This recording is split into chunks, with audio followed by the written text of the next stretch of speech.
Dr. Shigeaki Hinohara, one of Japan's most beloved heart doctors and a symbol of longevity, lived to the remarkable age of 105, and throughout his long and fulfilling life, he shared simple yet profound lessons that helped countless people find the true path to health, happiness, and purpose. He often said that the secret to long life is not hidden in complicated diets or expensive medicines but in something far deeper. A sense of meaning that keeps the heart beating strong and the spirit young. Every morning, even in his 90s and 100s, Dr. Hinohara woke up early with excitement for the day ahead, often working 12 to 14 hours at St. Luke's International Hospital in Tokyo, still seeing patients, giving lectures, and writing books. He believed that purpose, the feeling that you are still useful, still needed, still growing, is the most powerful medicine a person can ever take. Without it, he said, we drift. With it, we thrive. Retirement to him wasn't the end of life's story. It was merely a new chapter, a chance to share wisdom, mentor others, or explore passions long set aside. When older people asked how to stay alive and energetic, he would smile and tell them, have something to look forward to tomorrow. It could be as simple as tending to your plants, cooking a meal for your family, calling an old friend, or volunteering in your community. He taught that when you give yourself a reason to wake up, a purpose larger than yourself, your heart keeps beating strong, your body moves with energy, and your mind stays sharp and joyful. Alongside purpose, Dr. Hinohara emphasized simplicity in eating, saying that one of the secrets to his own longevity was never overeating. He lived by the old Japanese principle, hara hachi bu, stop eating when you're about 80% full. He believed that light meals kept the mind clear and the body efficient, while overeating slowed both digestion and thought. His daily routine was humble. For breakfast, a cup of coffee, milk and orange juice with a spoon of olive oil. For lunch, a small portion of milk and cookies. And for dinner, vegetables, fish, and rice. He avoided processed food, heavy meats, and sugary drinks, favoring natural, fresh ingredients that gave him energy without burdening his body. He used to say, eat to live, don't live to eat, reminding people that food is nourishment, not entertainment, and that true pleasure comes from health, not indulgence. Dr. Hinohara also taught the importance of movement. Gentle, consistent, joyful movement. He never took the elevator when he could climb the stairs. He walked instead of driving short distances. He carried his own briefcase even at 100 years old. He believed that our legs are our lifeline. As long as we keep them strong, we remain independent. He didn't insist that people must do strenuous workouts. Instead, he encouraged everyone to weave activity into daily life. Walk after meals, stretch in the morning, dance to a song you love, do small chores with gratitude. If you move your body, your heart will follow, he often said. The human body, he reminded us, was made for motion. When it stays still too long, it forgets how to live. But longevity, to Dr. Hinohara, wasn't just about food or exercise, it was also about attitude. He radiated positivity and gratitude.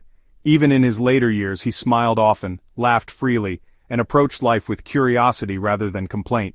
He once said, when you smile, your heart opens and heals faster, a belief that science has since echoed. A joyful mind strengthens the immune system and lowers blood pressure.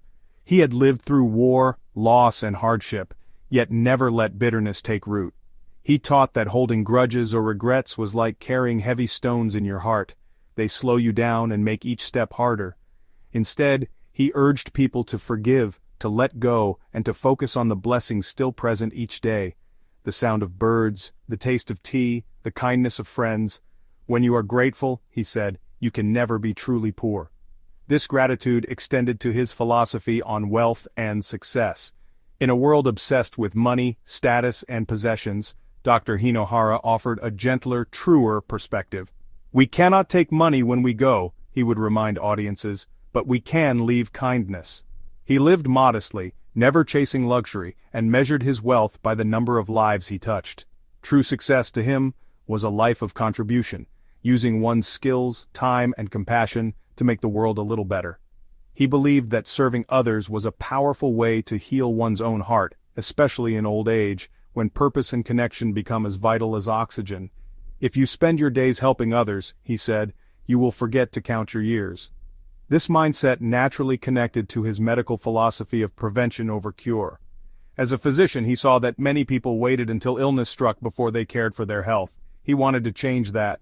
Prevention is the real medicine, he often said. His prescription was simple but profound. Eat fresh, move daily, sleep deeply, laugh often, and nurture relationships. He believed that loneliness could be as dangerous as smoking, and that laughter, friendship, and faith were powerful forms of healing. He also encouraged regular checkups, not out of fear, but from respect for the body, a reminder that health is not something to take for granted. He lived by moderation, balance, and curiosity. Curiosity, in fact, was one of his greatest secrets. Even past 100, Dr. Hinohara remained a student of life. He wrote books, read voraciously, and learned new things. As long as you live, you can grow, he said. This lifelong learner's spirit kept his mind sharp and his days interesting. He encouraged older people never to say, "I'm too old to learn," but to ask, "What can I discover next?" Curiosity, he believed, nourished the soul like sunlight nourishes a tree. It keeps us stretching upward, reaching for something new. He often attended art exhibitions, listened to music, and conversed with young people, believing that staying connected with younger generations kept his own energy alive. This interplay of purpose, curiosity, gratitude, and kindness formed the foundation of what he called a well-lived life, one not defined by years but by quality of spirit. Dr. Hinohara's own life was living proof. He survived the Tokyo air raids, helped rebuild Japan's healthcare system, wrote dozens of books, and continued to work daily into his hundreds, not out of obligation but joy. He often said, "Don't be in a hurry to retire. If you enjoy your work, keep doing it. The body stays young when the heart stays active." He believed that the feeling of being needed was one of life's greatest motivators. "When people depend on you, you cannot die easily," he joked, half in humor, half in truth. Indeed, studies have shown that people with a sense of purpose live longer and healthier lives, something Dr. Hinohara embodied naturally. He also placed great importance on community, surrounding oneself with positive people, staying engaged, and maintaining social ties. He believed that isolation aged people faster than time, while connection nourished the spirit. Even when he was old enough to have outlived most of his peers, he built friendships with younger generations, saying, "They teach me about the future, and I remind them of the past."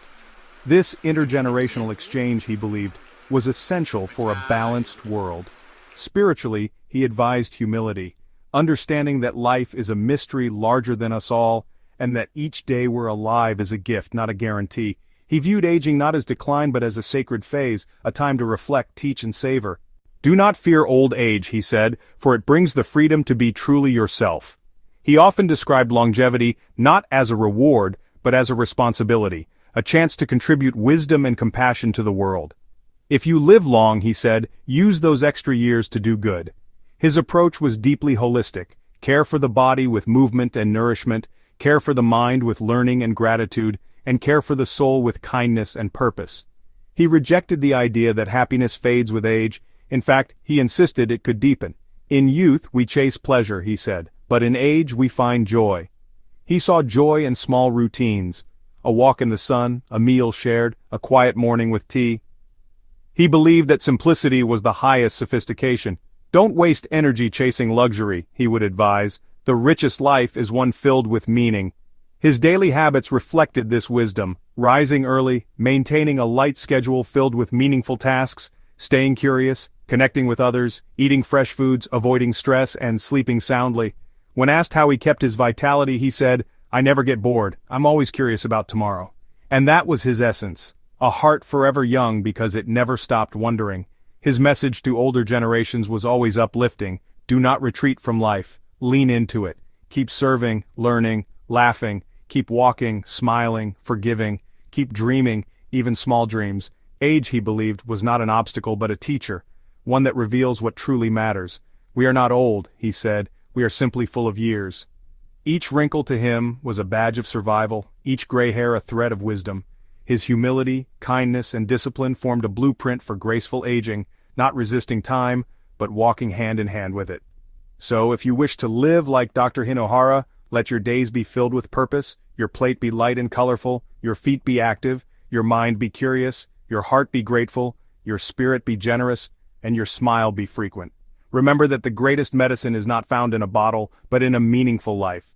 One where you wake up each day with joy, move with intention, eat with mindfulness, love without hesitation, and never stop learning. For as Dr. Hinohara proved, the secret to longevity is not in escaping old age, but in embracing it, fully, gratefully, and gracefully. as the most beautiful chapter of all.